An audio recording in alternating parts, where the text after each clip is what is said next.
لا عز إلا بالجهاد بالجهاد فادرأ عن العين السهاد واحمل سلاحك في الوهاد Katakan Rasulullah adalah bertemu dan aku yang berikut Rasulullah. Dan bahkan kata Aisyah, bukan hanya jenggot Rasulullah itu basah, tanah Rasulullah yang tempat sujud, karena rumah Rasul itu tanah. La ilaha illallah. Rumah Rasulullah itu tanah. Bagaimana kehidupan Nabi SAW? Begitu sederhana. Kata Aisyah, tanah yang tempat sujudnya Nabi basah. Sepanjang malam Rasulullah itu menangis sampai datang Bilal bin Rabah. Bilal bin Rabah minta izin. Sampai Bilal melihat Nabi menangis, jenggotnya basah, tempat sujudnya basah. Sampai kita bilang, wahai Rasulullah, engkau menangis seperti ini. Tahu apa? Apa yang ditangiskan oleh Nabi SAW? Di antara tangisan Nabi SAW adalah untuk umatnya, untuk kita. Setelah Rasulullah itu menangis karena keagungan Allah, karena takutnya dengan perkara-perkara kezaliman nanti di hari kiamat, dan juga di antara umatnya. Pernahkah kita menangis ketika mengingat Rasulullah SAW? Kenapa air mata kita ini kering ketika mengingat Rasulullah? Karena kita tidak kenal dengan Rasulullah.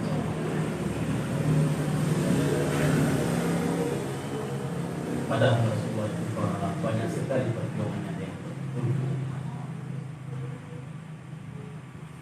Rasulullah itu di dalam perjuangannya, di dalam berdakwah bagaimana luar biasa. Ketika Rasulullah itu sujud di depan Ka'bah, yang di sisi Ka'bah itu ada tongkol-tongkol tokoh-tokohnya kafir Quraisy. Lalu mereka mengambil ari-ari unta itu. Dalam unta itu dibelah, kemudian isi-isi itu semua ditaruh ke punggung Nabi SAW. Waktu itu Nabi SAW sedang sujud.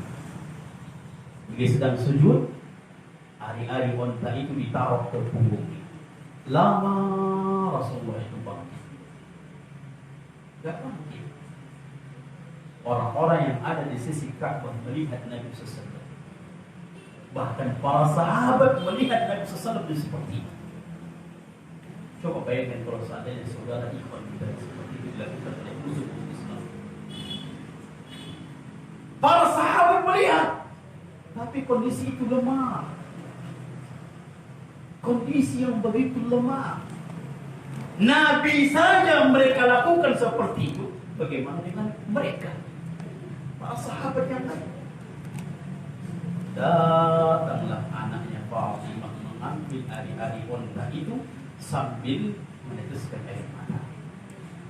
Sedihnya dia melihat bapak dilakukan seperti itu. Rasulullah itu merupakan penghina. Rasulullah itu sanggup dihina itu untuk siapa itu? Untuk siapa? Untuk kita itu semua.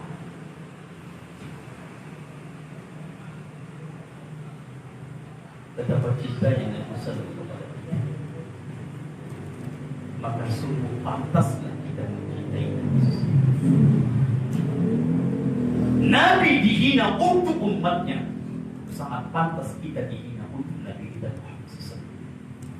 Biarkan kita dihina, biarkan kita diasingkan di tengah-tengah manusia untuk menghina Nabi SAW, untuk untuk mengamalkan, untuk membela Nabi, untuk menghidupkan sunnah Nabi, untuk mengamalkan sunnah Nabi, untuk memperlihatkan kepada seluruh manusia ini sunnah Nabi SAW. Biarkan. Karena dahulu Nabi kita Muhammad SAW dihina oleh manusia sehingga kita sunnah itu sampai ke tengah-tengah. Ketika manusia ingin membunuh kita, biarkan. Sebagaimana dahulu orang kafir Quraisy membunuh Nabi SAW, ingin membunuh Nabi SAW. Biarkan.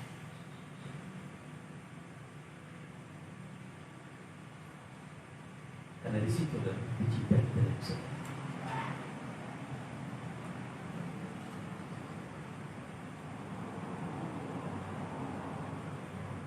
Belum lagi banyak di taman yang lain. Belum banyak lagi kisah-kisah bagaimana ingatan Nabi SAW kepada umat, kepada Jibril tentang umatnya bagaimana nanti.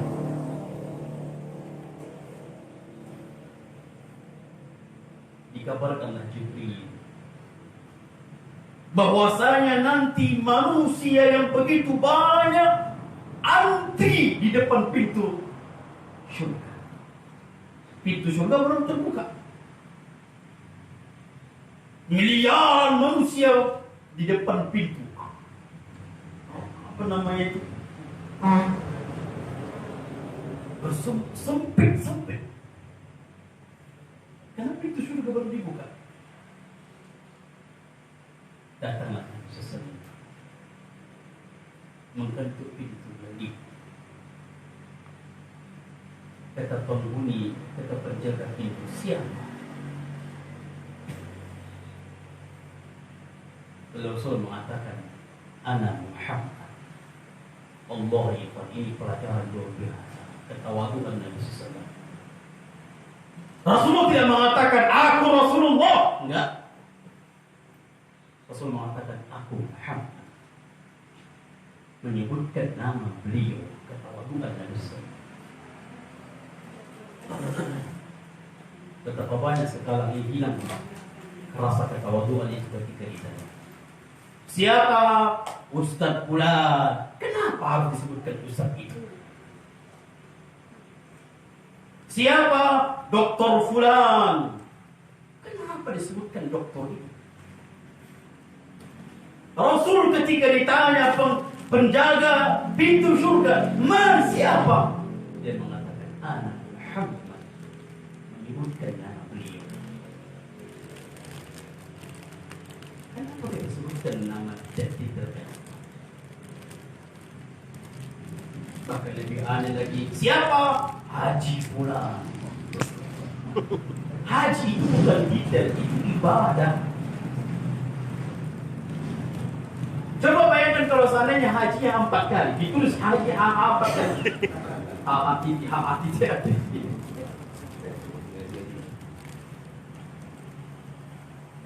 Kenapa disebutkan haji? Di antara sahabat Nabi itu ada yang haji yang 5 kali, 4, bahkan ada tabi'in dari kalangan ulama tabi'in 70 kali haji. Dari kalangan ulama tabi'in 70 kali haji. Tidak ada sebutkan 70 kali haji. Itu ibadah. Ketika penjaga pintu surga mengatakan, "Man, siapa?" Dia mengatakan, "Ana Muhammad." Apa kata penjaga pintu surga?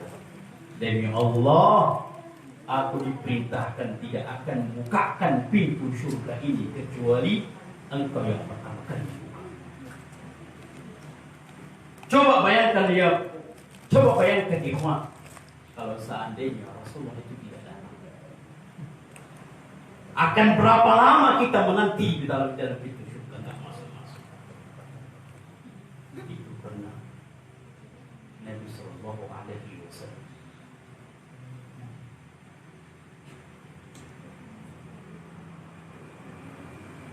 Lihat ketika kita menunggu di padang mahsyar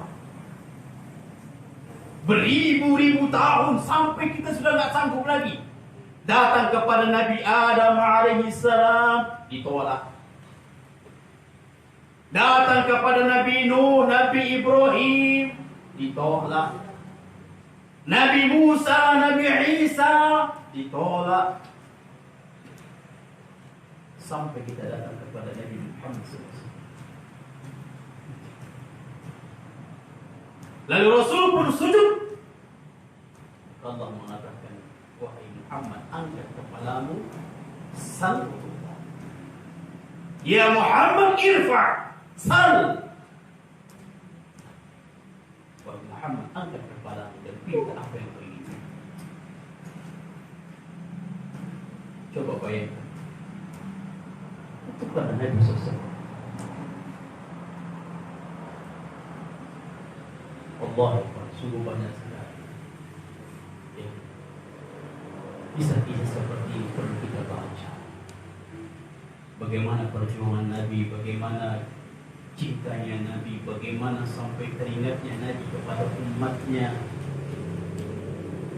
sampai mau wafat pun yang diingat adalah umatnya, bukan keluarga,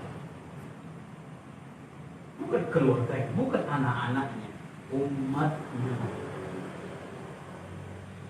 Di tengah malam Rasulullah itu sujud dan berdoa kepada Allah agar umat selamat.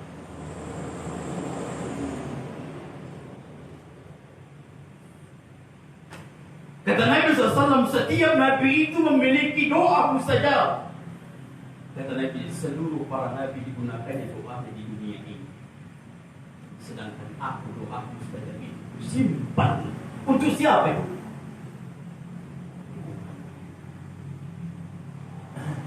Kelak nanti di suatu hari doa itu akan digunakan untuk kegunaan Allah. Allah. Ini cintanya mereka Rasulullah itu kepada umatnya, dan alangkah pantasnya cinta itu kita balas dengan harus memang berjuang. Kita memang berjuang untuk membuktikan cinta kita.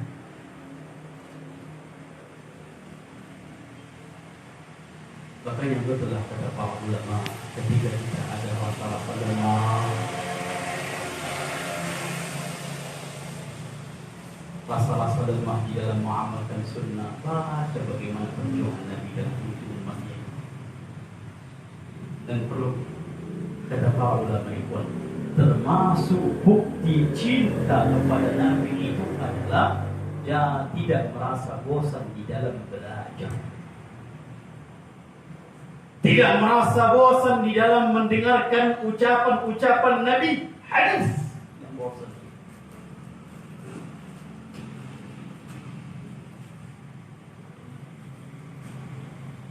Tidak akan pernah putus asa di dalam mempelajari dan dalam menuntut ilmu. Ulama dahulu ikhwan, misalnya Ibnu Tahir. Ibnu Tahir ini mengatakan di dalam menuntut ilmu, di dalam menuntut hadis, di dalam mempelajari hadis, aku pernah, maaf sekali, meminum air kencing 5 kali dan sudah habis pekan. Dia minum itu air kencingnya 5 kali.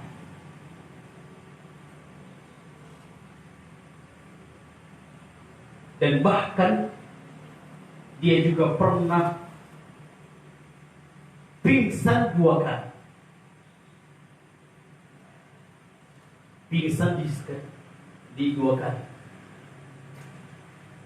Kenapa dia pingsan 2 kali? Kenapa dia pingsan di dalam berjalan mempelajari hadis? Karena dia berjalan di terik matahari di padang pasir tanpa sandal, dan dia tidak memiliki kendaraan.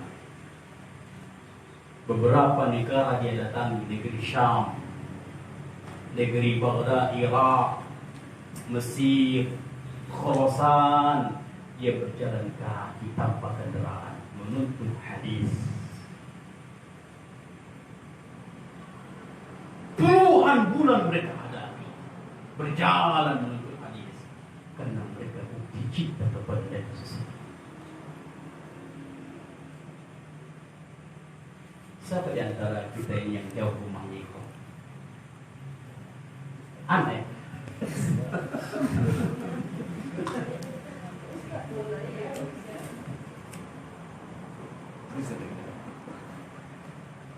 Kita berapa kilo ada cerita di Bali?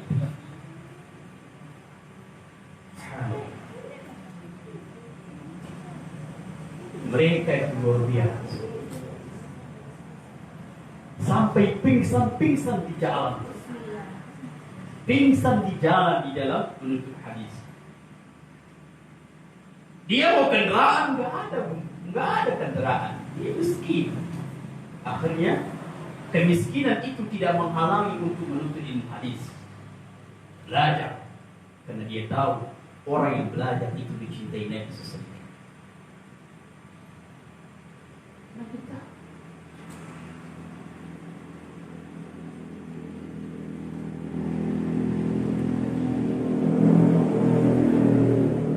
Makanya sampai seperti itu perjuangan mereka.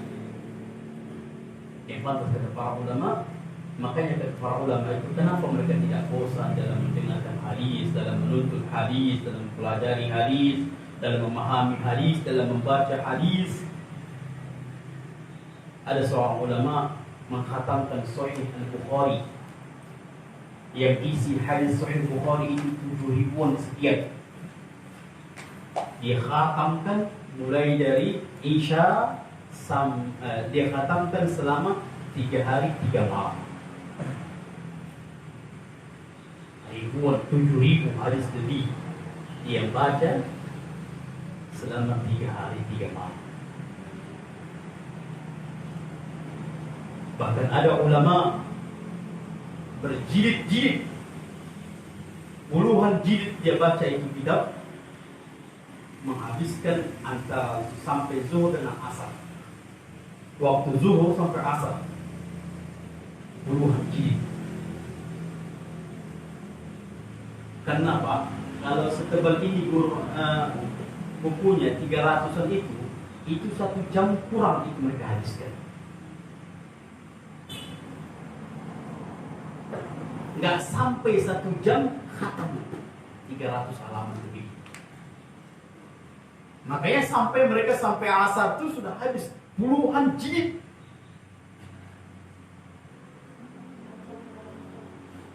Gimana orang baca itu?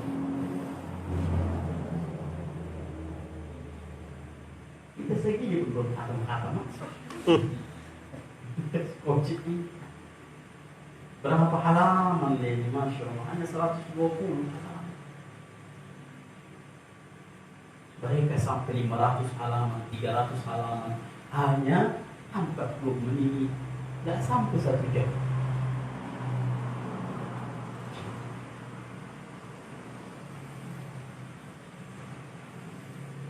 Karena memang sudah itu makanan mereka. Akhirnya yang bacanya pun cepat ini baca. Baik ikhwan dan akhwat sekalian, jadi makanya jangan pernah bosan di dalam mempelajari kisah-kisah bagaimana bersedekah, terkhusus kepada bagaimana memikirkan umatnya, bagaimana memikirkan umatnya. Kita baca itu supaya kita lebih mencintainya, karena cinta itu datang karena kita kenal. Kalau kita tidak mengenal beliau, makanya mereka menghina sunnah Nabi, makanya mereka tidak mengamalkan sunnah Nabi, bahkan mengingkari sunnah Nabi, mencaci memaki sunnah Nabi, karena mereka tidak kenal dengan Nabi.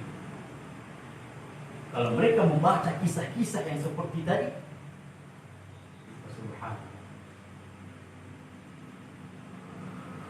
maka bisa yang saya sampaikan dan ini merupakan kajian terakhir kita di dalam bab kalimat syahadat. InsyaAllah pertemuan akan datang kita masuk kepada kitab lainnya, biar puluhan kita habiskan pada Masya Allah.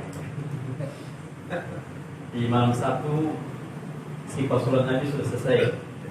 Ahkamul Janaiz sudah selesai ya. Bang Long, jangan ditulis lagi Ahkamul Janaiz ya. Dah harus selesai, dah selesai. Ada 2 kitab